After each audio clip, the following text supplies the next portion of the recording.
All right, so what I want to do is kind of demystify spacing.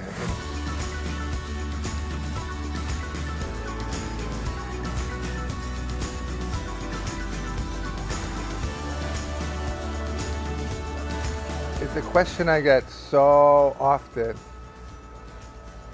And I think that for what can be a very simple subject, there's been a lot of complexity kind of inserted into the subject and creates a lot of confusion when it comes to plant spacing. And you know, if you look at something as simple like a 12-row spacing, right? And here we have 12 rows. I don't think anyone questions how to put 12 rows on a bed. It's pretty simple. You use a pinpoint cedar or a jang, and you make sure you cover the entire bed and have them equal, so that there's equal distance between each of the crops. But as you get into higher spacings, we have 2 rows on a bed, 3 rows on a bed, 4 rows on a bed. You know, why do we choose the spacing that we do? You want each vegetable to grow evenly, to get to its biggest size or the size that you want it to, and for them to all be even at the end. They're not going to be perfect, but that's really the idea.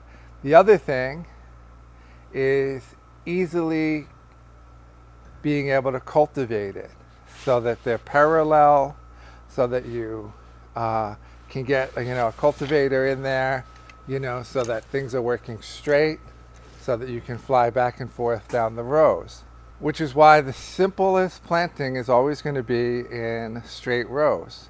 Because if you start putting things on a diamond or at angles, it becomes much more difficult to cultivate.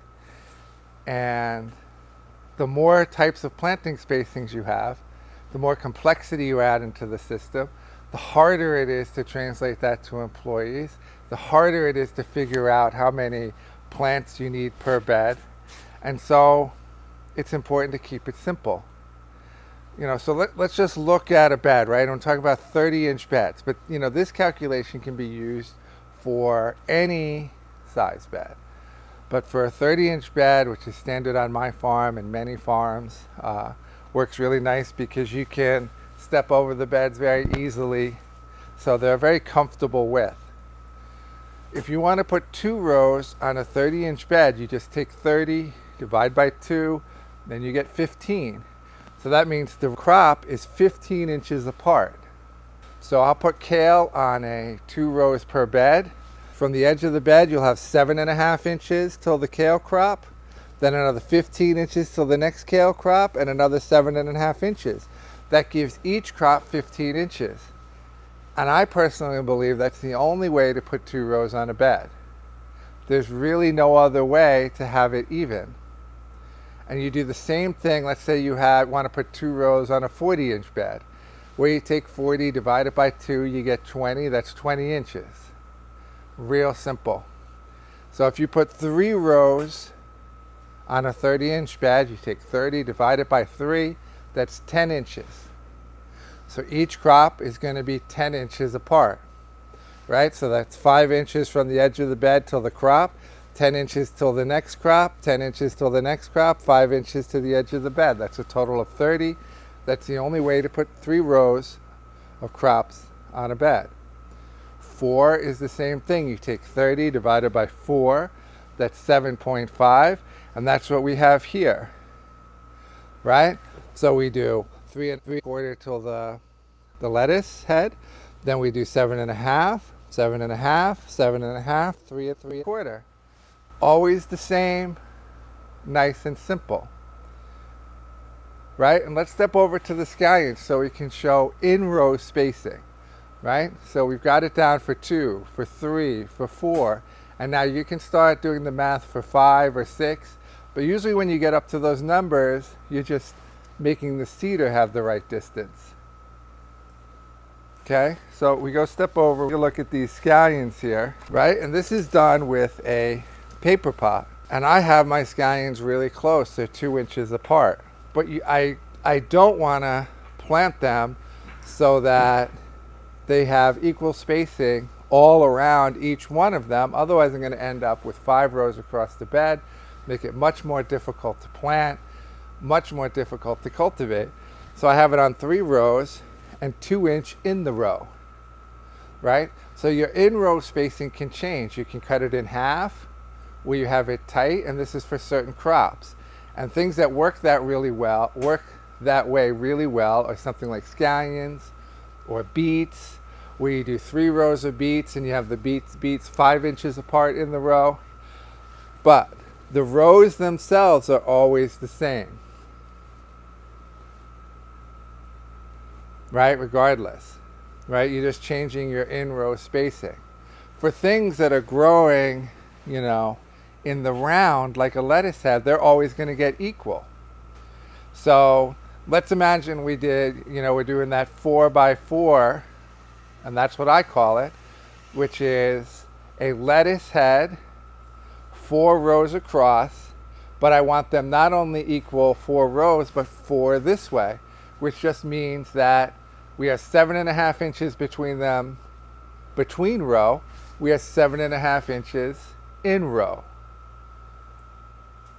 right? And if we did lettuce heads, bigger lettuce heads, we do on 3 per bed, then we just have them 10 inches apart, and then in row 10 inches apart, right? And that's exactly why the gritter is set up the way it is, right?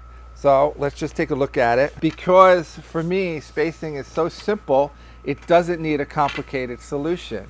It needs a solution that, you know, my workers can grab, run out to the field, and make a 3-row planting. So we have 1, 2, 3, 10 inches apart.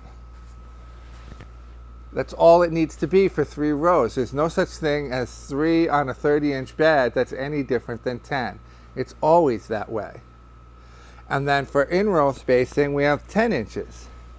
So for a 3x3 planting, it's 3 across, and then it's 10 inches in between each crop. For beets, all I'm doing is I'm taking that grid and I'm doing 3 rows, but I'm doing 3x5, which just means I'm doing it by 5 inches, right? Which means it's going to be 1 at the first mark, 1 in between, and then 1 at the next mark, which means now I have beets on 3 rows across, but every 5 inches. That's why this tool covers every 3-row planting there is. It also covers a single row planting.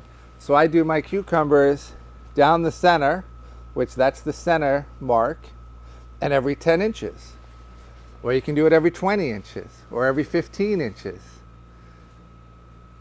So every planting is done, and this is how it's just simplified for me. Right? And I hope this starts to demystify what planting spacing is, that there's not a lot of them really, that it can be very, very simple. And that's why when I transferred my spacings down to spools and standardized them, I really only use 3 spools, which is 2 rows, 3 rows, and 4 rows. And that covers every planting that I have on the farm that I'm actually going to be transplanting. Right? The direct seeder will do the rest. And I used to use a rake to do it, but this was so much straighter that, because this is where this comes into play when you're cultivating. You may use a multi-head tool like this, or maybe a single head tool, wheel hoe, whatever it is, that planting has to be straight.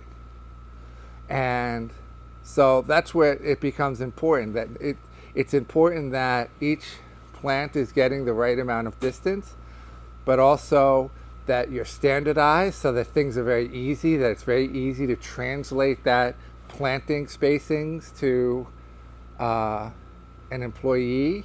And I have a chart that just shows how to plant it on a 3x3 or whatever, and I just put the number spool that they need to use. But it's fairly obvious. If you say 4 rows, you need a number 4 spool.